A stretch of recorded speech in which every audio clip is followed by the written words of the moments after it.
My name is Chelsea Merrill, and this is my assignment for Cloud Data Storage for ADMN1203 Business Technology. A cloud storage system is extremely beneficial to a business and its employees. It's easily accessible, reliable, and helps organizations work more efficiently together, especially on a team.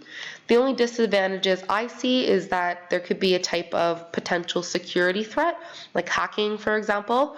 A security breach like this, if successful, could be very serious to the business. However, most companies have the technology in place to protect against hacking and protect their employees' privacy. I chose OneDrive as my preferred cloud storage application. I chose this because it offers free storage, easy organization, and already collaborates with Microsoft 365, like Word and PowerPoint, for example, as OneDrive is a Microsoft product itself. Since choosing OneDrive, I have not encountered any drawbacks to the service as of yet. One of the resources I found online to help me understand how to use the application better was the support that's provided directly on Microsoft's website. Their website also offers troubleshooting, so how to reset the app on your own, and direct contact information for their support team in case you can't figure out something on your own or you just need some additional help. So with OneDrive, I can access the files that are on the cloud directly off of my laptop. The same I would any other file that I download and save. And then with my cell phone, I'm able to access it directly through my associated Microsoft account. So on my personal computer here is where I'd access it if I'm offline. I don't have a lot of documents in here right now, but that's my OneDrive directly on my personal computer. And then if I were to access OneDrive online, just directly on my account that I logged into through Explorer. So as per the assignment instructions, I'm just going to move 10 files from my personal computer to my OneDrive account so that it's uploaded onto the cloud and that I could access it if needed.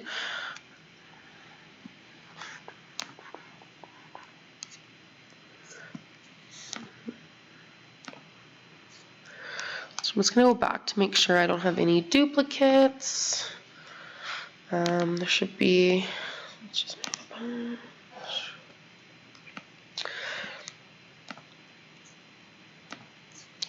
So this is one way that you can move them, it's just by dragging them directly over from your personal file to the OneDrive account. And then you can also go this way, upload the files. Let's go here.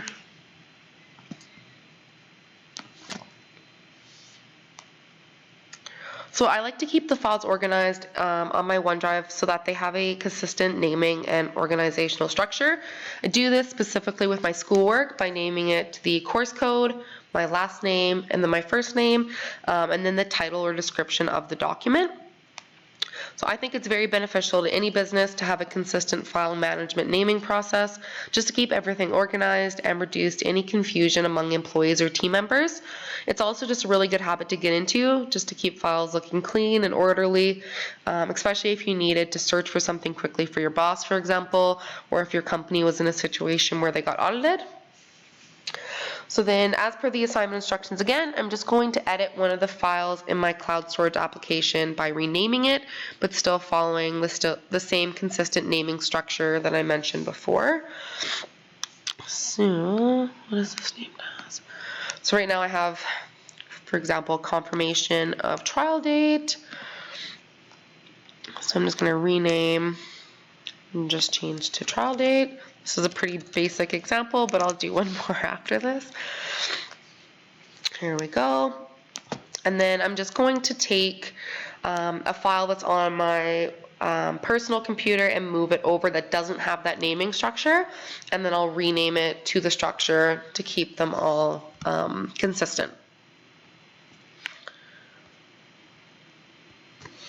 Okay, so this is a family law one. Family law is legal 2103. So right click, rename legal 2103. Oh, perfect. Perfect. There we go. So in order to share a file so that anyone with the link can edit the file, all I have to do is go to that specific document that I want to share, then go, just need a second here. So if we go to the toolbar and click File, and then go to Share, and then Share with People, I'm able to put the name, the group, or the email or the organization that I want to share with. I also have the option to limit their permissions on what they're able to do by selecting if they can edit or only view. So I'm not going to actually go and send it to someone because I don't think we had to do that. But you can also choose that anyone with a link can edit this item, and gives you the option to set an expiry date. And then one of my favorite options is that you can share it via social media or any type of social network. So instead of just emailing it or directly copying the link, again, I'd have to go through and actually submit it to someone, and I don't think that was needed. But anyways, I think I covered everything. Thank you for listening to my assignment 4, Cloud Data Storage for ADMN1203 Business Technology.